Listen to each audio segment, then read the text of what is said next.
Welcome to my channel, where there are interesting and equally sensational stories. Listen to today's story. Always go with your gut instinct. Your head can be deceived, your heart can be deceived, but your gut cannot be deceived. We shouldn't always be so trusting. Today, we put cheaters on blast so that the red flags cannot be ignored. Up first, always trust your gut, not your partner. Fiancée cheated with best man. 2 years ago, I, 30 male, was scheduled to get married to the 28 female love of my life. 3 weeks to my wedding, I suddenly noticed that my fiancée was always on her phone, always chatting, or discussing with random men, which she always claimed were just friends. Things got so bad. She never even had time for me at this very crucial time in her relationship. This really affected me emotionally as I began to have second thoughts about the wedding. I always had to wonder who she was always discussing with online and meeting with behind me. I said, "F it, I'm gonna trust her." All week, I reminded myself you have to trust her. I was too afraid to let myself believe something was wrong. 2 weeks later, I was scheduled to give a presentation to a bunch of IT students about the functionality of spyware on laptops, and how to use the spyware to monitor all activities on a laptop. So I decided to infect my laptop with the spyware to show the students how this worked. Totally legal. A day before my presentation, my wife approached me claiming her laptop crashed, and she needed to keep in touch with her friends online. "You never give me your attention anyways, so there's no way I'm giving her my laptop." I remember having this thought on my head. Then a light bulb came on in my head. When I give her my laptop? After all, it's mine. I knew full well my device had this spyware functionality on for the demonstration. So it was a golden chance to have a peep into what she was always chatting with. This was completely legal as it was my laptop and not hers. Right? I had always promised myself never to use my ability to ever snoop in on whatever she was up to, but I told myself I was probably overthinking things, and this was my chance to prove myself right. I gave her the laptop. 15 minutes later, all the communications on my laptop were being synced to a remote database, meaning I could remotely access all the messages going in and out of my laptop, which happened to also include the messages of whoever was using my laptop. Let me cut the crap. I was reading her messages. 1 minute, nothing happened. 5 minutes. Just a few chats with her girls. 10 minutes. Dick pic.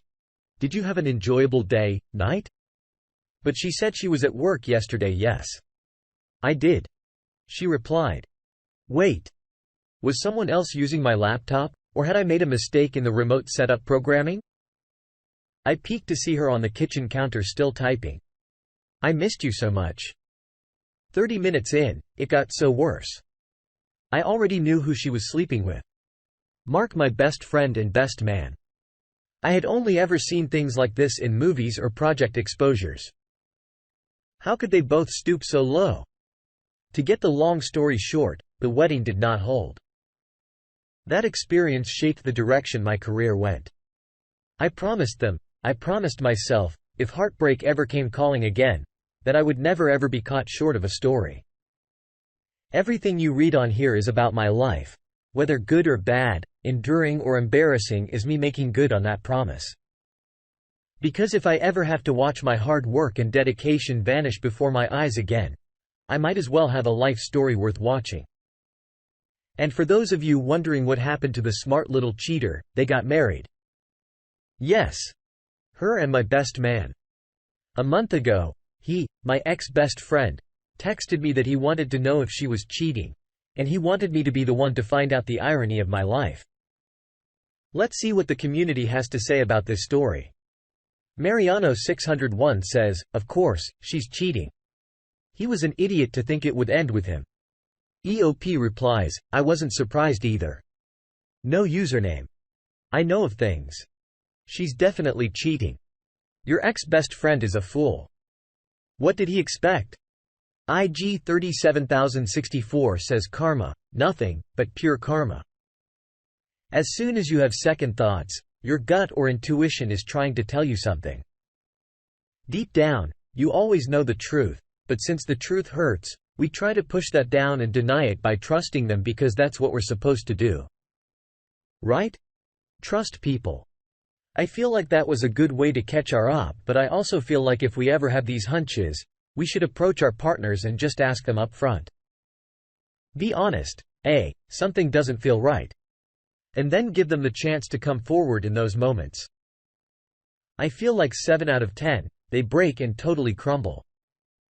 Also, of course, she cheated on who was supposed to be your best man when she got all she could out of him. She moved on to the next thrill. What I can't believe is the fact that he had the balls reach out to you. What do you make of this? Up next, we ignore the red flags. We end up in an 11-year prison sentence, 11 years, and still hurts.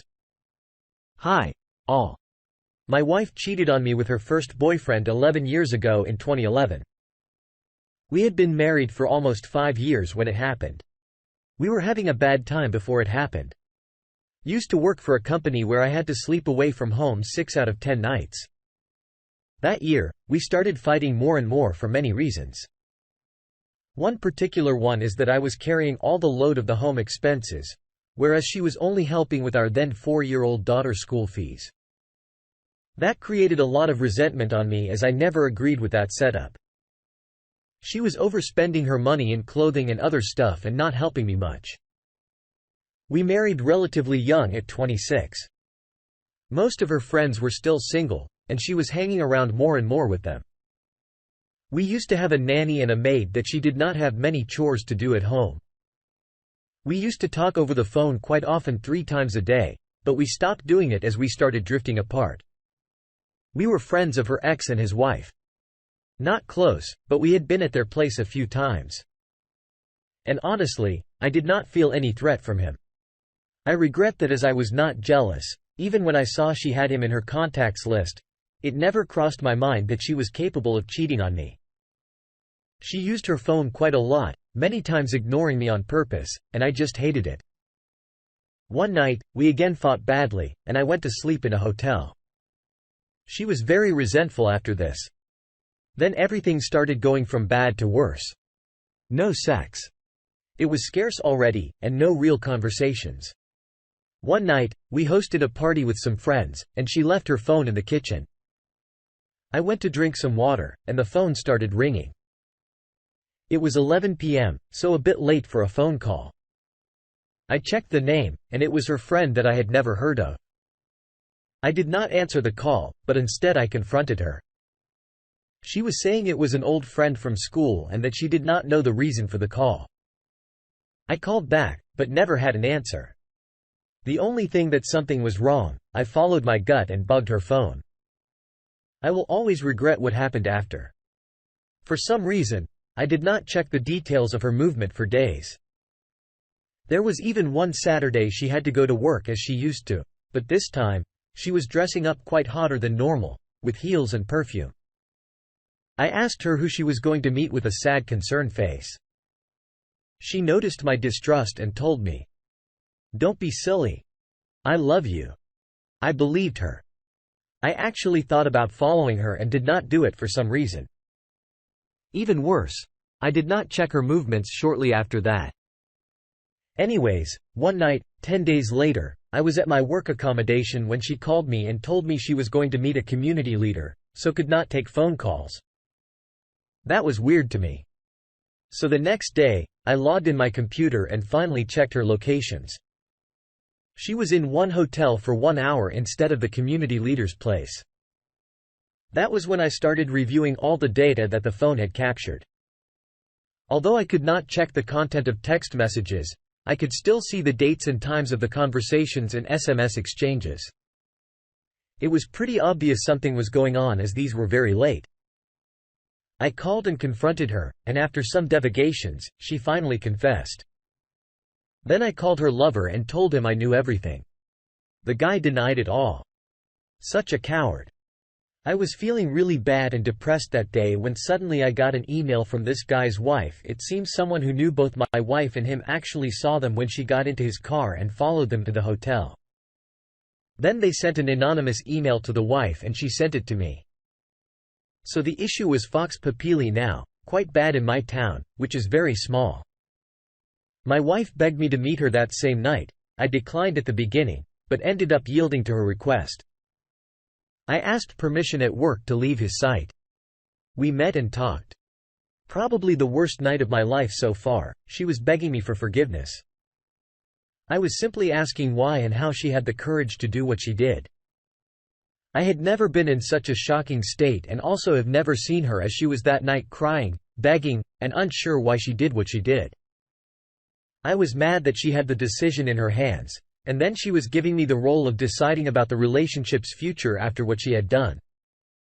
She said they met that Monday as she wanted to finish things with him. She could not have sex that night since she just had an IUD procedure and she was bleeding with pain. Still, I was simply in shock and could not understand many things, let alone believe in what she was telling me.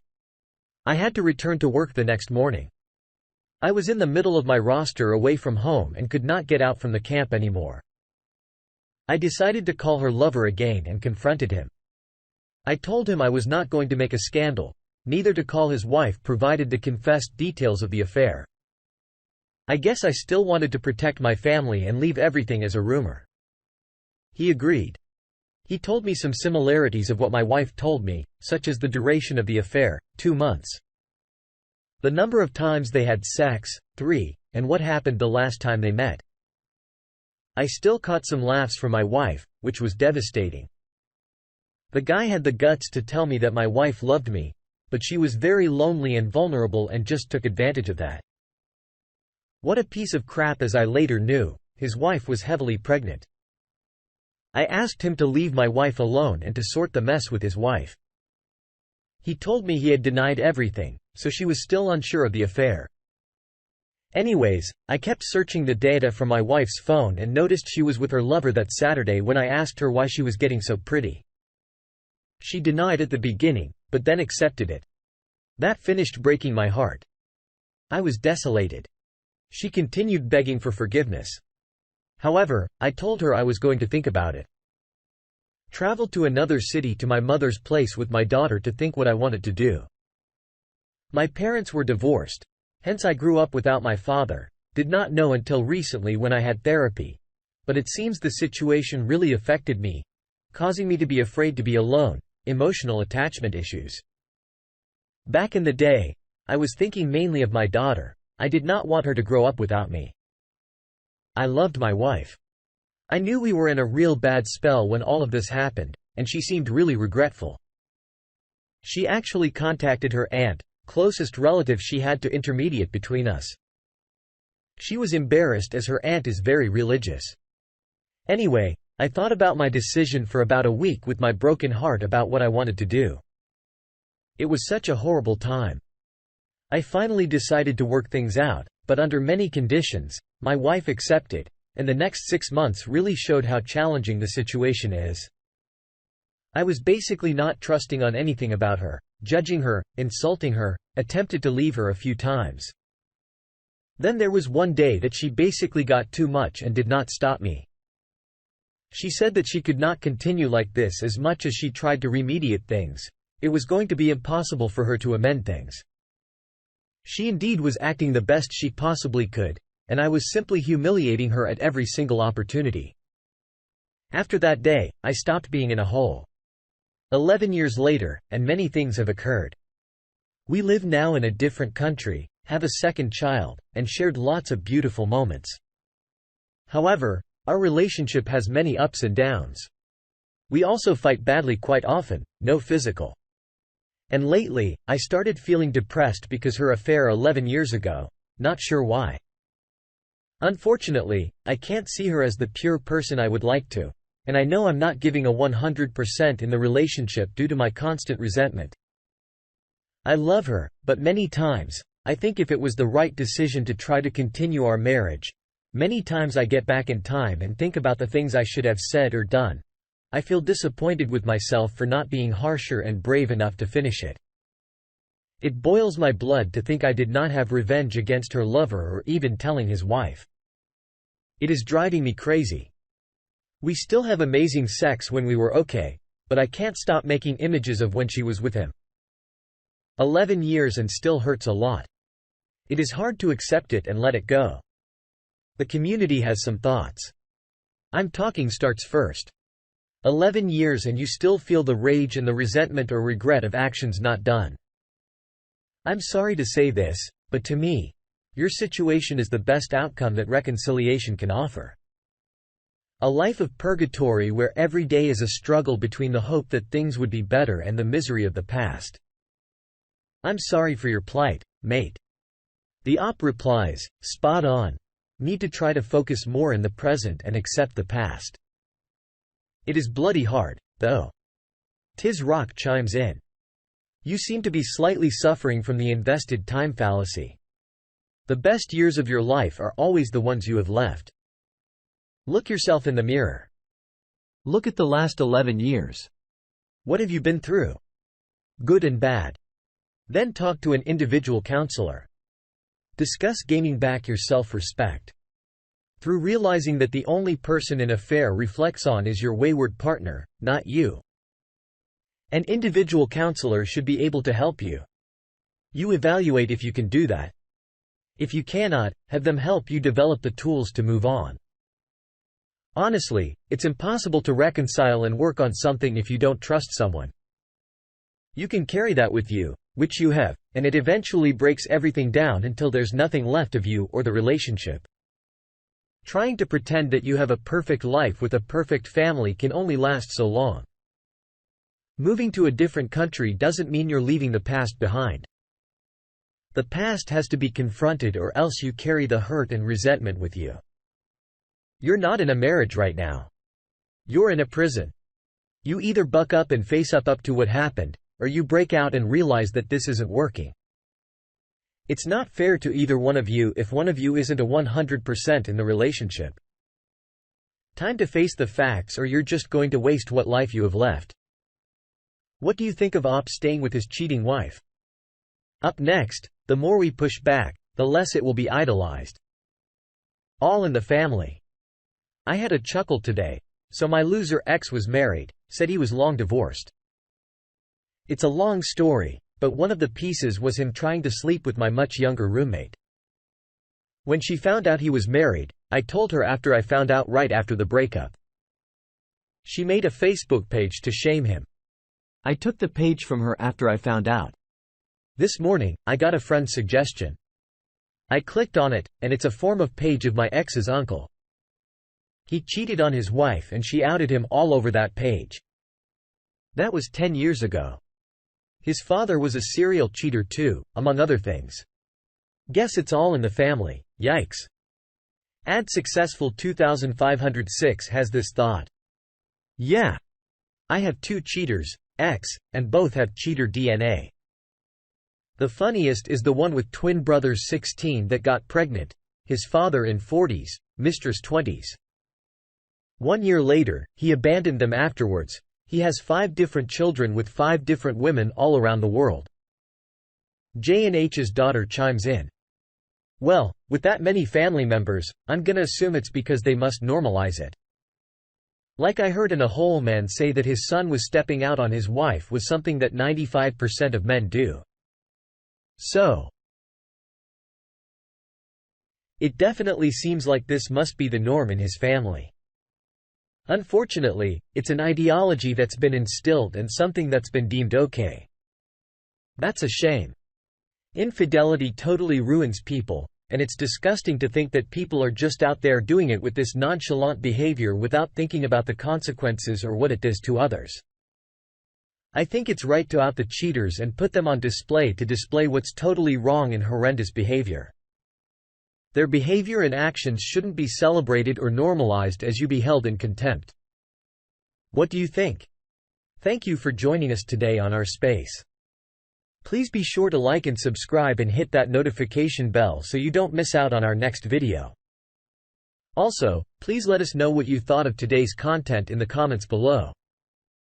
We'd love to hear from you. See you soon.